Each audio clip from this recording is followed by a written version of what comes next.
দেশ, আমার দেশের, আমার নিজের দেশ, আমার বাবা এই দেশ স্বাধীন করেছে। দীর্ঘ 17 বছর বাংলাদেশে ত্রাসের রাজত্ব কায়েম করে প্রিয় দেশ ভারতে পালিয়েছেন ফ্যাসিস্ট হাসিনা। রাতের ভোটে নির্বাচিত এই সাবেক প্রধানমন্ত্রীর পদ ধরে নরেন্দ্র মোদীর দেশে লুকিয়ে আছেন বেশ কিছু আওয়ামী লীগ নেতাও। গণহত্যায় অভিযুক্ত এই দলের নেতাদের ভারত সরকারের আশ্রয় দেয়া নিয়ে এবার বেজায় চটেছেন পশ্চিমবঙ্গের মুখ্যমন্ত্রী মমতা বন্দ্যোপাধ্যায়। এ বিষয়ে মোদীকে তুলোধুনো করে ছেড়েছেন তিনি। बांग्ला इंडिया के नॉर्थ, क्या बांग्ला भारत में नहीं है? देश का हिस्सा नहीं है? 32,87,263 বর্গ কিলোমিটারের দেশ ভারতের ব্রিটিশ শাসন থেকে মুক্ত হতে লেগেছিল 200 বছর। লাখো শহীদ শায়িত এই ভূমিতে, অথচ এই ভারতই আশ্রয় দিয়েছে গণহত্যায় অভিযুক্ত আওয়ামী লীগ নেতাদের। আর এ কারণেই মোদির ওপর বেজায় চটেছেন মমতা। जनगण मन अधिनायक एक बंगाली में नहीं गाया था, तब तो देश यूनाइटेड था, यूनाइटेड इंडिया था।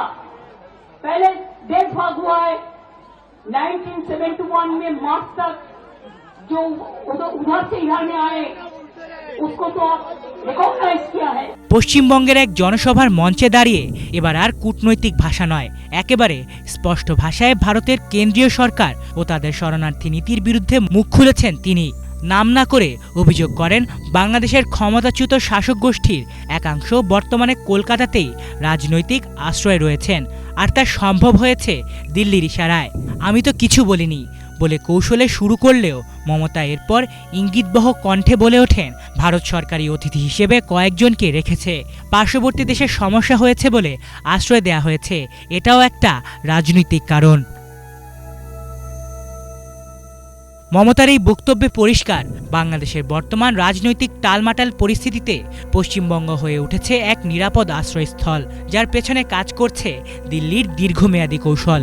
কূটনীতির ছায়া চলছে এক ভিন্ন ধর্মীর রাজনৈতিক খেলা, যেখানে পশ্চিমবঙ্গের মাটিকে ব্যবহার করা হচ্ছে প্রতিবেশী দেশের রাজনীতিকে প্রভাবিত করার মঞ্চ হিসেবে। জুলাই আন্দোলনে ছাত্র জনতার ওপর গুলি চালানোর নির্দেশদাতা হাসিনা ছাড়া তার বোন শেখ রেহানাও অবস্থান করছেন ভারতে। এছাড়া নিষিদ্ধ সংগঠন ছাত্রলীগের শীর্ষ নেতাসহ বেশ কিছু পলাতক আওয়ামী লীগারদের ইতোমধ্যে ভারতীয় গণমাধ্যমে সরাসরি সাক্ষাৎকার দিতেও দেখা গেছে।